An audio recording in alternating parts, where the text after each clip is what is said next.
बायकोला झवण्यासाठी नवरा कंडोमचं पाकिट घेऊन येतो. बायको कोणता फ्लेवर आणला आज? नवरा सगळ्यात महाग कांदा फ्लेवर. बायको आज झवणार की रडणार? सासू रवीना नाव घे. रवीना मला लाज वाटते. सासू चल ठीक आहे.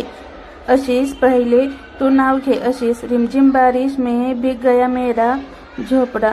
अरे तू क्या नाम लेगी? रवीना तेरी माँ का भोसडा. सासू ए झवाडे. रवीना आता तू घे की नाव? रवीना लग्नाच्या आधी मी होते रांड. आशीष रावांचं नाव घेते आता आईची गांड.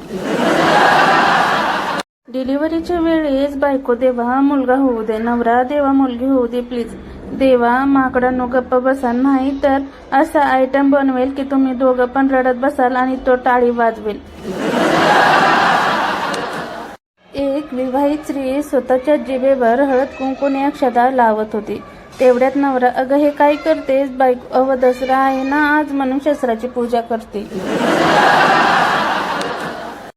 मैत्रिणीला भेटून आलेल्या पाटलाच्या गालावरचा केकचा डाग बघून त्याला बायकोने विचारलं काय झालं हो?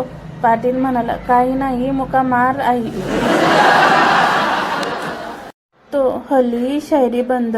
मी नाही जिच्यावर लिहायचो तिचं लग्न झालं तो विरहात, तर शायरीला अजूनच वजन येतं.